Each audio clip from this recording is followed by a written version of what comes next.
Cuando mi padre decidió reemplazarme por su hijo preferido y me ordenó apartarme, obedecí en silencio.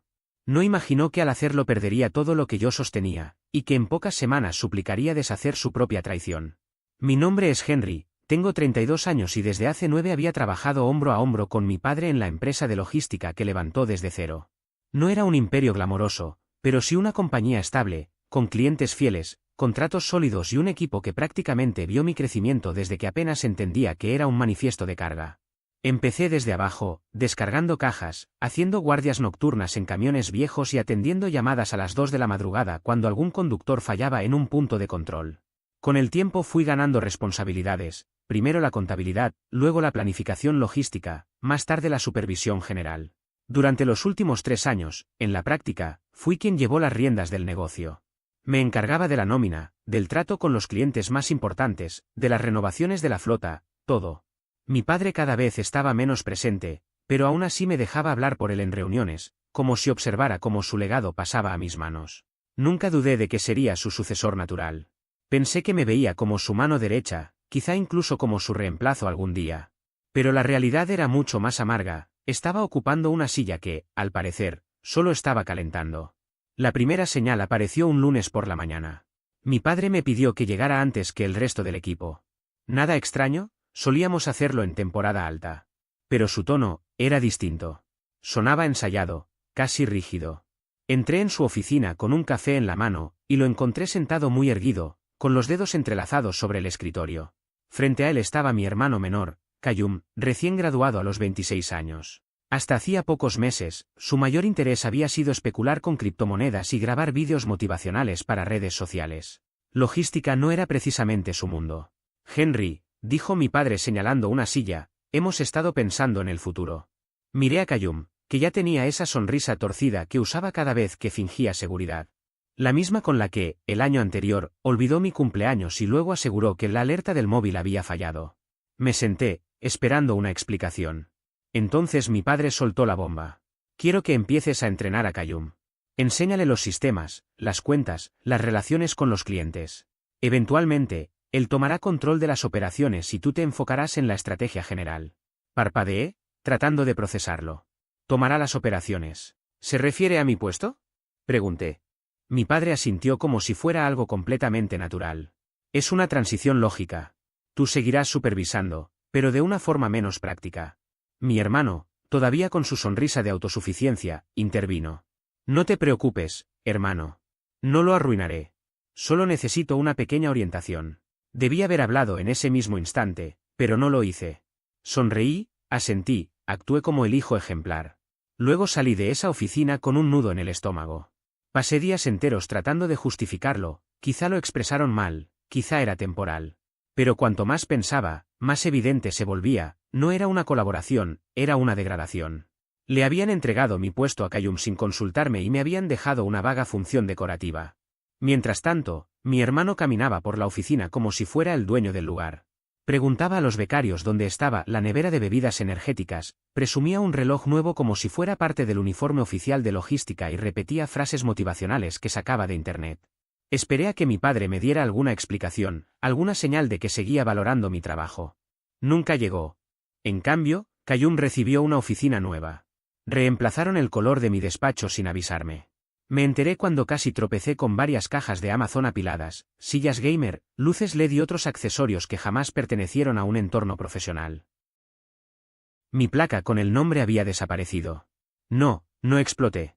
No di un discurso furioso ni golpeé una mesa en la sala de juntas. Tragué mi enojo y seguí trabajando. Llegaba antes, me marchaba después, respondía las dudas que Callum ni siquiera sabía formular. Lo hacía porque amaba la empresa.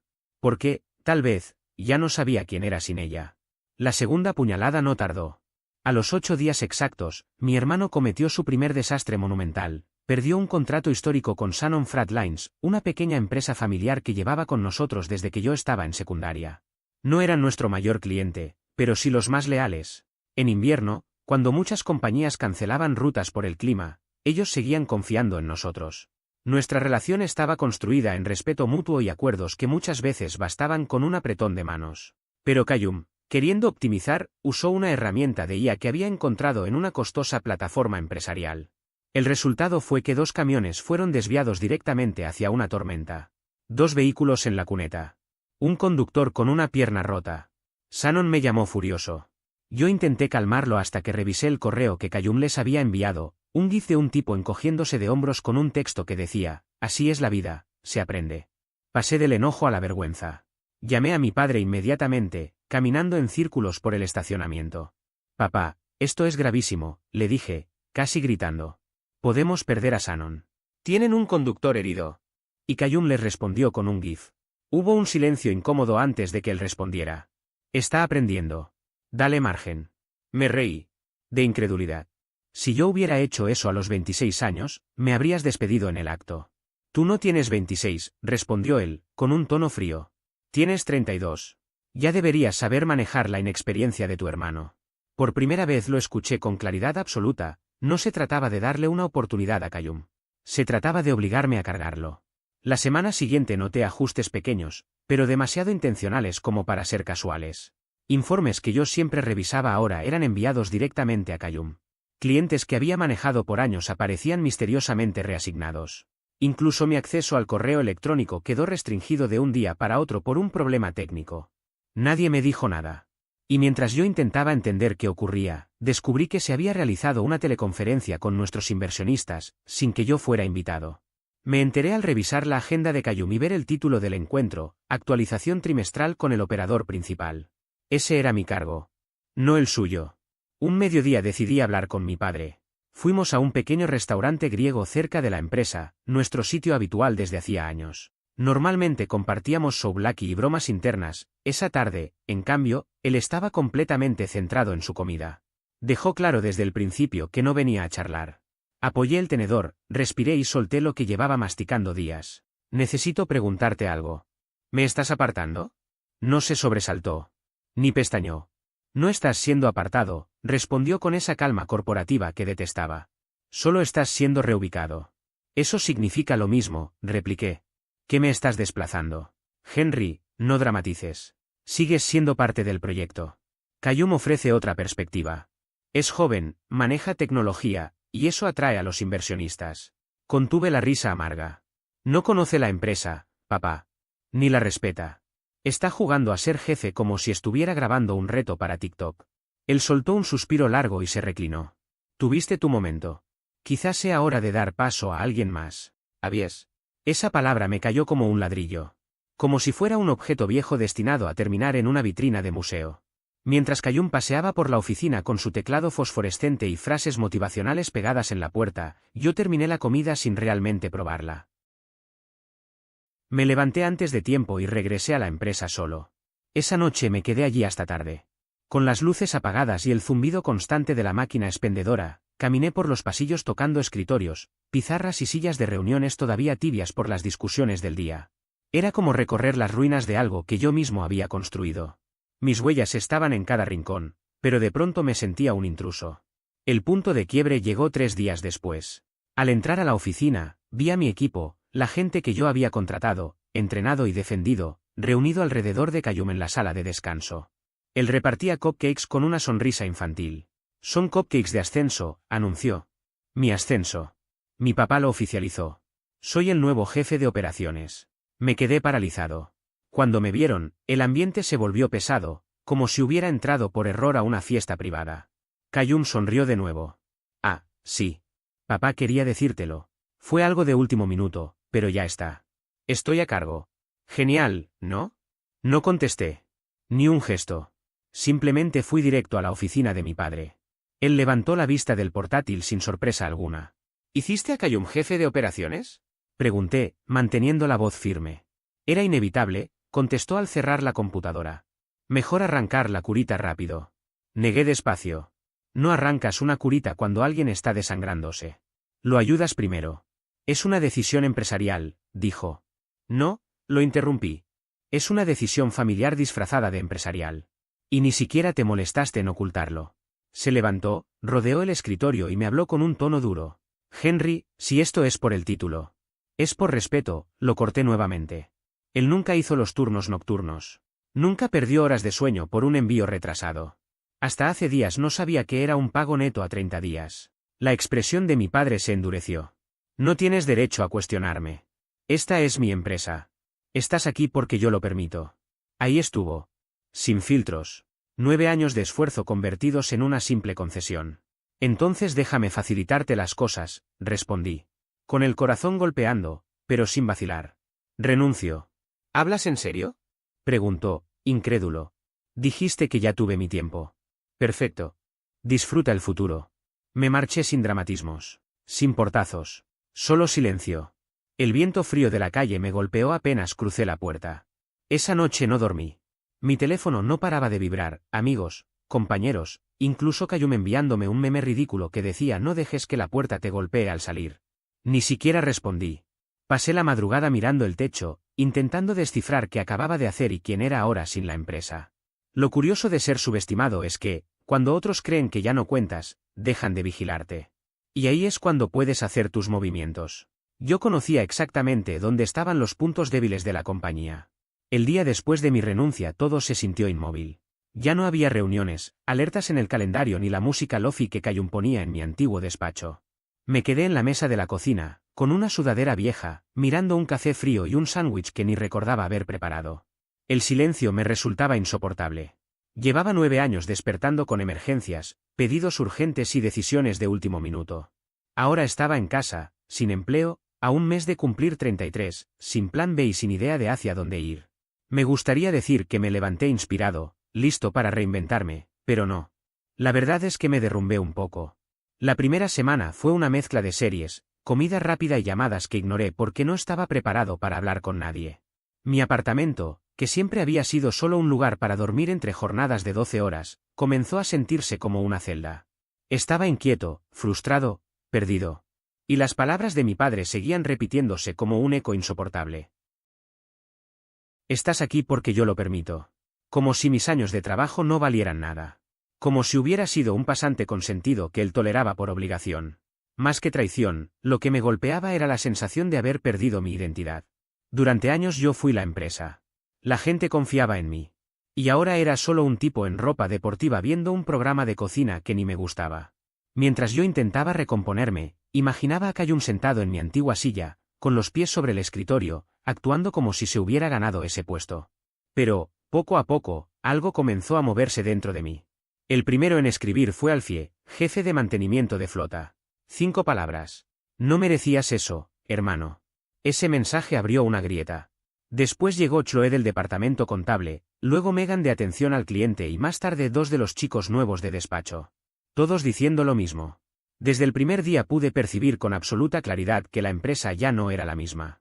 No era solo una corazonada, había un desorden latente, una torpeza nueva en procesos que antes funcionaban casi de manera automática. Todo se sentía ligeramente fuera de lugar, como si un engranaje esencial hubiera dejado de encajar y nadie se ocupara de arreglarlo. Cayum, que había asumido un puesto que jamás terminó de comprender, empezó a delegar tareas básicas en manos externas, como si renunciara a cualquier responsabilidad real. Ese gesto, aparentemente pequeño, se filtró en toda la estructura. La moral del equipo cayó en picada. Había rostros cansados, conversaciones apagadas, una tensión silenciosa que se respiraba desde el pasillo principal hasta el almacén. Yo mismo, aun sabiendo exactamente lo que estaba ocurriendo, no tenía claro qué hacer con todo ese conocimiento. Una cosa sí tenía definida, no iba a suplicar para volver a una silla que ya no me pertenecía. Pero, poco a poco, dentro de mí germinó algo diferente. No era rabia, ni nostalgia, ni siquiera orgullo herido. Era estrategia. Una idea fría, pulida, persistente. Si no querían que siguiera a su mesa, entonces construiría la mía propia. Esa noción me despertó una madrugada de martes, alrededor de las 2 de la mañana, cuando estaba sentado frente al ordenador revisando ofertas de trabajo más por rutina que por interés. Entre publicaciones irrelevantes apareció un anuncio sobre un programa de formación para corredores de carga. Un curso básico, casi introductorio. Yo no lo necesitaba, honestamente, podría haber sido uno de los instructores. Pero no fue el contenido lo que me llamó la atención, sino la pregunta que detonó, ¿y si no intentaba unirme a otra empresa? ¿Y si fundaba la mía? A partir de ese instante, cada reflexión que hacía reforzaba la idea. Tenía una visión total del sector logístico. Conocía dónde estaban los baches estructurales, que clientes llevaban años pagando tarifas abusivas, que conductores sufrían salarios injustos y cuántos estaban hartos de un sistema rígido que no los escuchaba. Sabía quiénes estarían dispuestos a cambiar si alguien les ofrecía un servicio auténtico y dedicado. Y, sobre todo, sabía que tenía la capacidad para construirlo. No necesitaba un edificio enorme, ni una flota completa, ni un equipo de 15 personas. Bastaba con un ordenador, un teléfono y un plan sólido. Abrí un documento nuevo y lo titulé Fase 1. Empecé a contactar gente de manera discreta, sin presionar. No quería robar clientes ni generar ruido. Solo quería entender qué necesitaban realmente las empresas que llevaban años ignoradas. Mi primera llamada fue a Shannon Fratlines. Habían tenido un accidente reciente y aún no renovaban el contrato con la compañía de mi padre. Respondió Emily Sutton, su propietaria, con una voz cansada que delataba noches enteras sin descanso. ¿Henry? Preguntó, como si no estuviera segura de escucharme. Sí, soy yo, respondí con calma. Pasaba a saber cómo van las cosas. Escuché lo del conductor. ¿Está mejor? Emily suspiró con un sonido cargado de frustración y agotamiento. Fémur roto. Va a recuperarse, pero llevará tiempo. Ha sido duro para todos. Guardé silencio unos instantes, eligiendo cuidadosamente cada palabra. Emily, si aún estás evaluando socios para manejar tus rutas, quiero que sepas algo. Estoy levantando un proyecto nuevo. Aún no es formal, ni grande, pero es real. ¿Y si llegara a ofrecer un servicio más cercano y más dedicado, te interesaría escucharlo? Del otro lado hubo silencio. No fue incómodo, sino reflexivo, como si esa simple pregunta hubiera movido piezas que ya estaban sueltas. Si lo construyes bien, Henry, dijo al fin, seré tu primera clienta. Esas 9 palabras fueron el impulso que necesitaba. Con mis pequeños ahorros y un préstamo modesto de George, un compañero de universidad, registré mi propia LLC. La llamé Ford Logistics. Me gustó el nombre porque no heredaba nada, lo estaba forjando todo desde cero, martillazo a martillazo. Las semanas que siguieron fueron una prueba de resistencia. Trabajaba en una mesa plegable en la sala de mi apartamento, rodeado de cables, tazas de café y hojas impresas. No había secretaria, ni asistente, ni sistemas costosos. Solo yo, mis hojas de cálculo y el teléfono. Me encargaba de cada factura, cada solicitud, cada correo, cada conductor. Busqué acuerdos con transportistas independientes que había conocido durante años, gente confiable que sabía que trabajaba bien.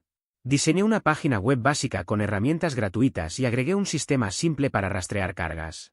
No era lujoso, pero funcionaba. Era agotador. Pero me pertenecía por completo.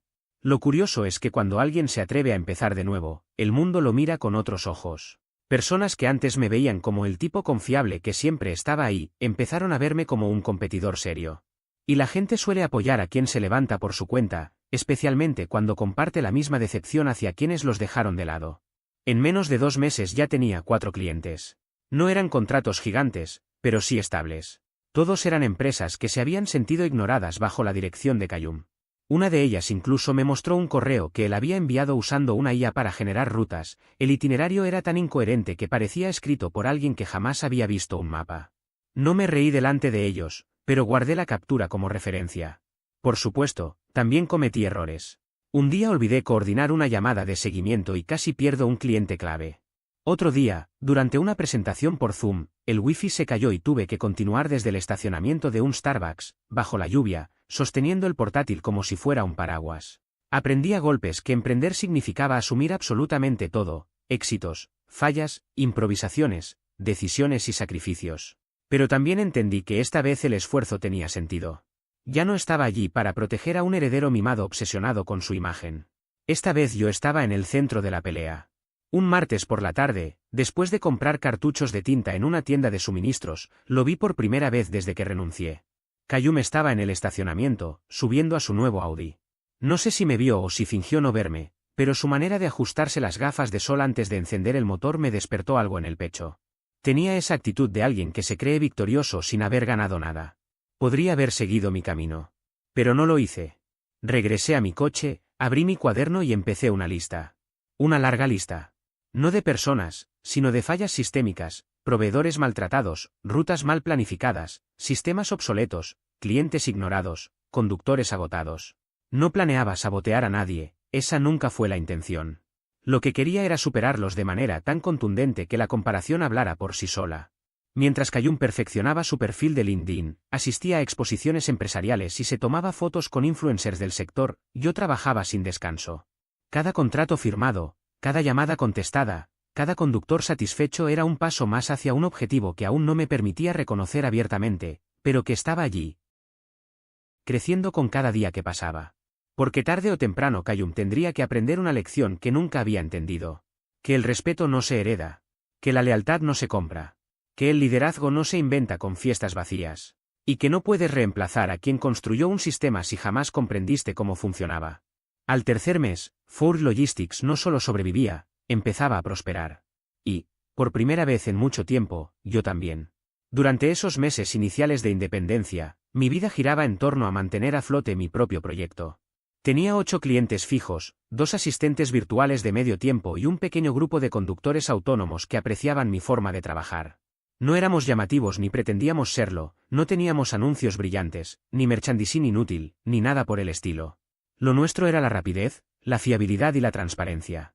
No dependíamos de algoritmos erráticos para programar rutas, ni de memes sin gracia creados por algún pasante, ni de ejecutivos obsesionados con reuniones de sinergia mientras los camiones permanecían parados. Yo funcionaba con sistemas bien pensados, con orden, con método. Pero, sobre todo, contaba con la confianza de quienes trabajaban conmigo. Fue entonces cuando empecé a pensar en grande. Y no hablo únicamente de expansión, me refiero a justicia. Retribución. Esa idea no surgió al principio, porque durante las primeras semanas estaba atrapado en el modo supervivencia, demostrando que alejarme de aquella empresa familiar no había sido una locura. Después, cuando mi emprendimiento, Fowry, comenzó a estabilizarse, mi perspectiva se aclaró. El ruido mental disminuyó y pude ver mejor las grietas que comenzaban a abrirse en el imperio que alguna vez defendí. Todo comenzó como un murmullo. Comentarios sueltos, rumores que me llegaban de antiguos compañeros que aún mantenían contacto conmigo. Callum, quien ocupó mi lugar sin comprender realmente el puesto, estaba recortando procesos esenciales y tercerizando tareas que nunca debieron salir de la empresa. Un proveedor me contó que Callum contrató a un community manager antes siquiera de actualizar el sistema de rastreo de envíos, que llevaba años pidiendo mantenimiento. Un conductor me comentó que tuvo que cubrir él mismo un reembolso de gasolina porque el nuevo equipo de Callum nunca procesó la documentación correcta. Pero la verdadera oportunidad apareció 3 semanas después. Estaba almorzando con Chloe, una referente absoluta del departamento de contabilidad, tan precisa como un bisturí y una de las pocas personas del antiguo equipo en quienes aún confiaba. Siempre había sido neutral en los conflictos internos y jamás se había intimidado ante Callum, a quien describía como un cachorro intentando dirigir una granja. Nos encontramos en un pequeño restaurante de ramen, a mitad de camino entre su oficina y mi apartamento. En cuanto la vi supe que algo no iba bien, estaba agotada, tensa, alterada de una forma que jamás le había visto. Apenas me senté dijo, sin rodeos, que la situación en la empresa estaba mal. Muy mal. No me sorprendió, hasta que añadió que, en la última semana, habían perdido 2 contratos enormes. Uno de ellos, Birwood Construction. Callum les había prometido una renovación total de la flota, algo que jamás estuvo en capacidad de cumplir. Cuando descubrieron la mentira, retiraron todo inmediatamente. Birwood representaba, en el segundo trimestre, casi un 30% de los ingresos. Según Chloe, si se incluían los costos de suministros importados, el impacto se acercaba al 40%. Entonces me dijo lo que ya intuía, Callum me culpó a mí. Afirmó que yo había dejado mal asignado el presupuesto para la renovación de equipos. Incluso había reenviado mis correos al respecto a mi padre, pero eliminando mis advertencias documentadas. Cuando Chloe me confirmó aquello, algo en mí encajó como una pieza que llevaba meses buscando su sitio. No solo estaban desbordados, estaban desesperados. Esa noche me quedé horas frente al escritorio, con el móvil boca abajo, sin revisar mensajes. No miraba un informe financiero ni un balance, sino una lista de nombres, comportamientos, fallos repetidos y puntos débiles. Había llegado el momento de dejar de sobrevivir. Era hora de actuar. No impulsivamente, no movido por rabia. Tenía que ser metódico, preciso, quirúrgico. Si pretendía derribar el imperio que me había expulsado, debía hacerlo con inteligencia. El primer paso era la información. Ya contaba con una red confiable, antiguos clientes, compañeros que detestaban el caos de Callum, proveedores hartos de lo que uno de ellos describió como energía de influence tratando de dirigir una empresa de logística. Pero necesitaba más que quejas. Necesitaba pruebas. Necesitaba ventaja. Pensé inmediatamente en Arthur. Arthur había sido el administrador principal de sistemas durante más de una década. Silencioso, vestido casi siempre con la misma sudadera gris, pasaba desapercibido para cualquiera que no supiera cuánto peso cargaba sobre los hombros. El nuevo equipo lo ignoraba, Lo infravaloraba y lo trataba como si fuera invisible. Pero yo nunca lo había visto así. Durante cada mantenimiento nocturno de servidores, me quedaba con él. Cuando necesitaba café a las 3 de la mañana, se lo llevaba. No éramos amigos íntimos, pero existía algo más valioso: respeto mutuo. Confianza. Lo cité en un pub discreto un jueves por la noche, de esos en los que la música es tan baja que molesta y las bebidas parecen demasiado fuertes para el precio que tienen. Arthur llegó con su habitual aire cansado, pidió un whisky sin hielo y me dijo que había oído sobre mi nuevo proyecto. Luego añadió, con una media sonrisa, que también había escuchado que Cayum estaba hundiendo el sistema técnico. Reímos un poco, y después me acerqué más. Le dije que necesitaba ayuda. Nada ilegal, nada que lo pusiera en riesgo.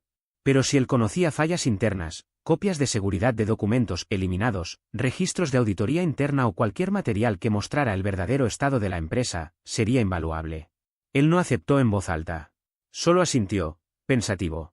3 días después, llegó a mi bandeja un archivo comprimido encriptado llamado Lange-me-notes. Dentro había cadenas completas de correos, registros de transacciones, conversaciones con clientes, errores encubiertos, promesas vacías, y hasta una grabación.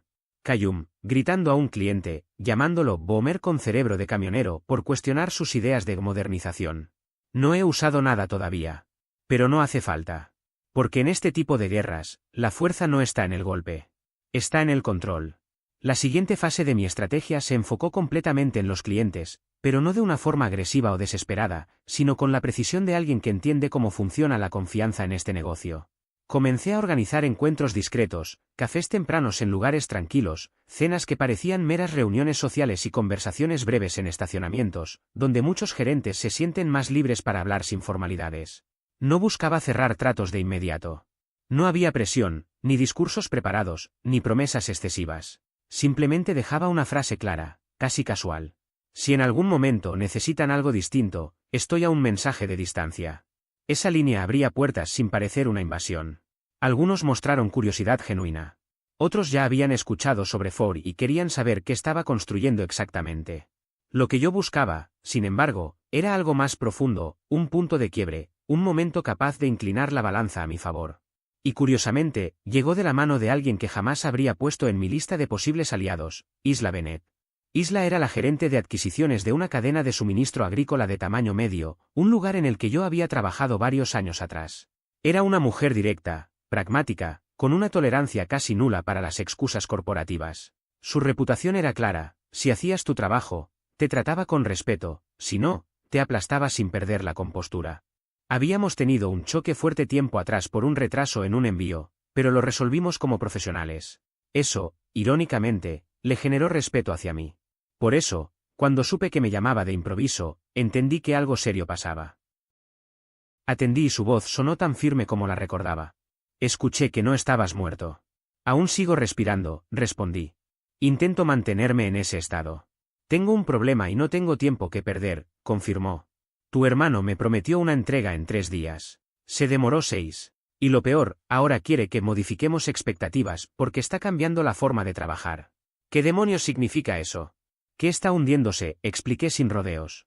Y pretende que el desastre parece parte del plan. Ella soltó una carcajada seca, como quien escucha una verdad incómoda pero inevitable. Envíame tu tabla de precios. Si puedes garantizarme entregas en menos de 5 días, te quedas con nuestro contrato completo. Ese pequeño resquicio fue suficiente para que todo comenzara a moverse.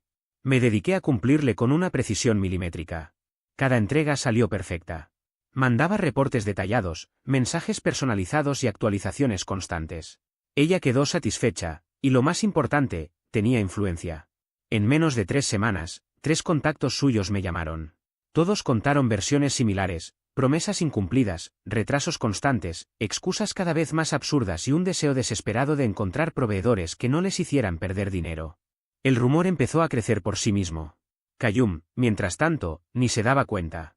Estaba demasiado ocupado publicando frases motivacionales en LinkedIn sobre resiliencia y superación personal, como si eso arreglara los contratos perdidos.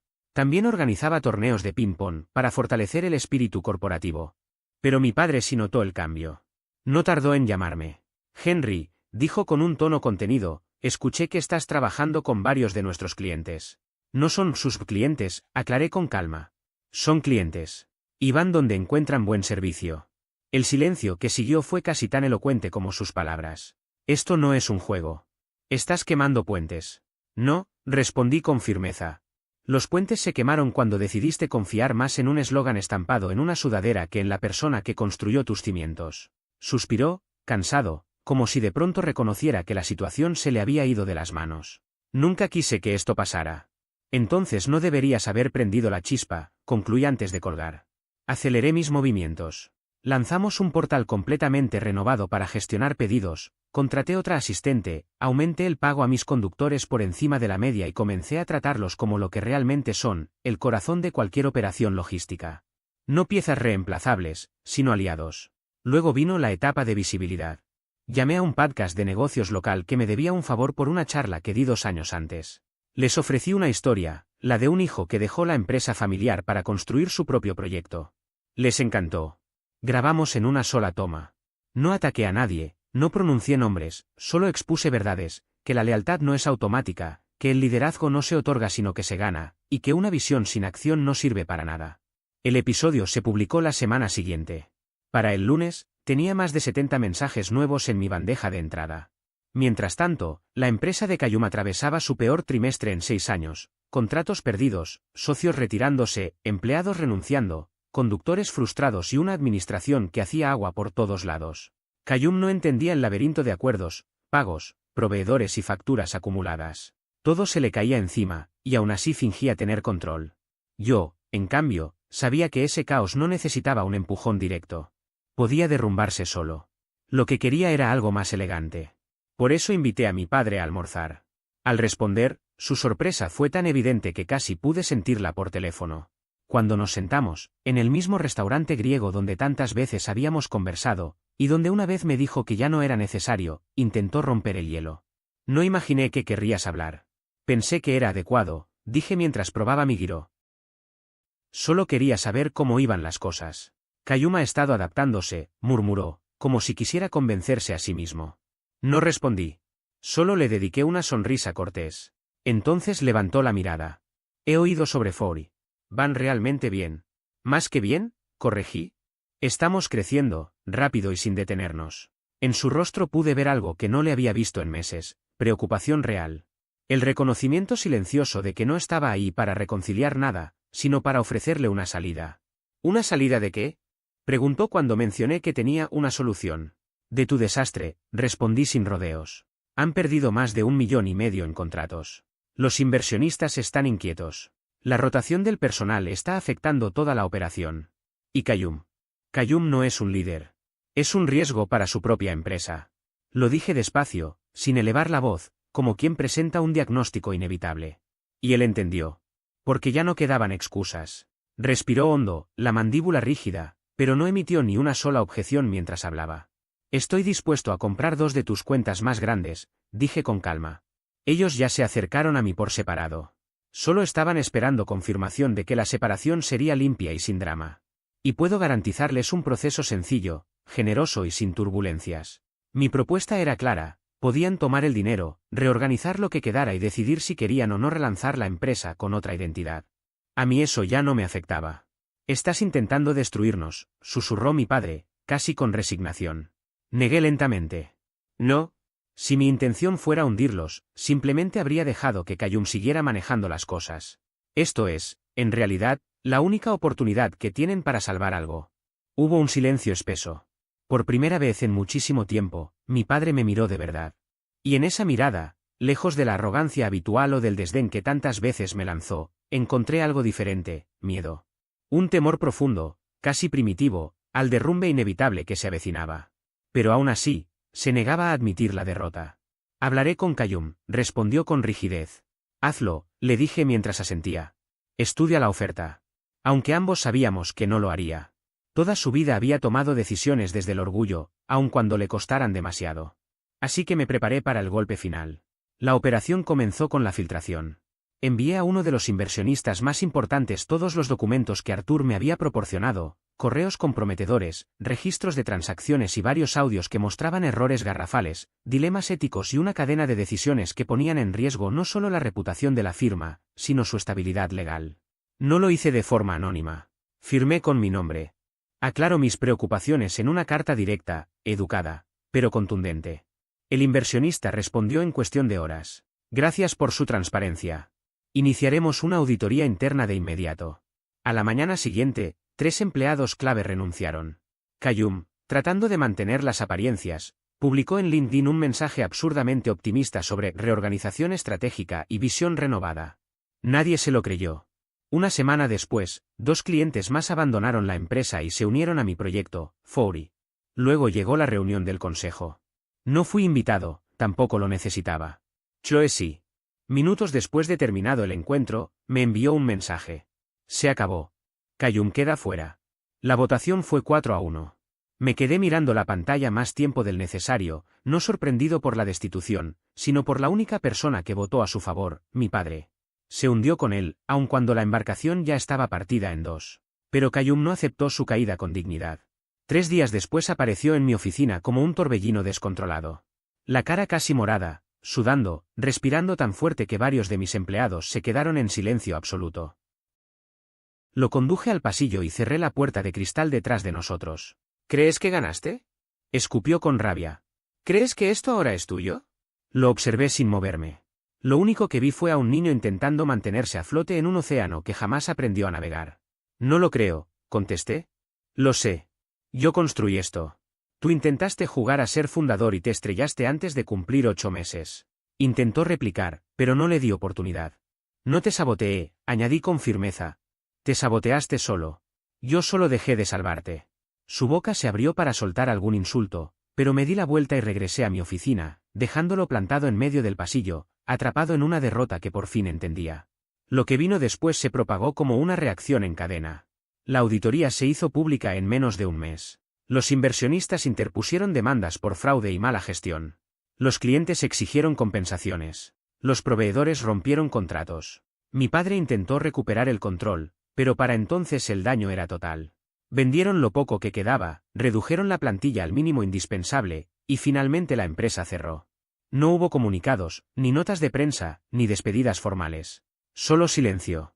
Donde antes había una compañía en funcionamiento, ahora quedaba un esqueleto vacío. No celebré nada. No presumí en redes ni di entrevistas. No era esa la finalidad. Lo que yo buscaba era claridad, libertad y una verdad transparente. Una noche, ya instalado en mi nueva oficina, una de verdad, no la mesa plegable con la que comencé, me quedé trabajando hasta tarde. El edificio estaba casi en silencio, salvo por el murmullo lejano de mi equipo cerrando tareas en la sala común. La luz cálida del pasillo se filtraba por la puerta entreabierta, mezclándose con el sonido de risas y comentarios sueltos mientras algunos compartían bocadillos y hablaban de los proyectos que venían. Era una atmósfera ligera, sincera, muy distinta a la tensión crónica en la que viví durante años. Observé mi pizarra repleta de notas, proyecciones y planes de crecimiento. Cada nombre, cada idea, cada flecha era el resultado de decisiones difíciles, de noches en vela, de la determinación de no seguir siendo la sombra de nadie. Todo lo que veía allí existía porque yo lo había impulsado, sin excusas ni muletas. Entonces escuché el vibrar del teléfono sobre el escritorio. Revisé la pantalla esperando un mensaje rutinario del equipo, pero no, era él. Mi padre. Un número que no esperaba ver a esas horas. El texto era breve. No supe cuándo detenerme. Ahora lo entiendo. Ojalá lo hubiera visto antes. Me quedé inmóvil unos segundos, dejando que las palabras se asentaran, no con rabia ni con alivio, sino con una claridad extraña. Lo leí una sola vez. No respondí. No sentí necesidad de hacerlo. No había reproches que expresar ni disculpas que recibir. La historia entre ambos había quedado atrás, cerrada de una forma que ninguno de los dos pudo haber previsto. Apagué la pantalla, la dejé boca abajo y estiré las manos hacia atrás, dejando que la silla se inclinara levemente. Por primera vez en muchísimo tiempo, sentí que el aire dentro de un espacio de trabajo me pertenecía por completo. Afuera, mi equipo estalló en carcajadas por algún chiste interno, y aquel sonido llenó el lugar de una energía que jamás experimenté en la empresa de mi familia. Era un sonido vivo, genuino, sin máscaras. Me puse de pie, caminé hasta la puerta y la abrí. La conversación se detuvo apenas me vieron, y luego todos sonrieron. Esa fue la confirmación más contundente de todas, no necesitaba aprobación heredada, ni un puesto prestado, ni la validación de alguien que siempre me vio como reemplazable. Había construido algo diferente. Algo que no dependía de linajes ni favoritismos. Algo mío. Y al mirar a mi equipo, a mi oficina recién formada, y a la vida que me había costado tanto reconstruir, supe con absoluta certeza que, esta vez, no estaba continuando un legado ajeno. Estaba inaugurando el mío.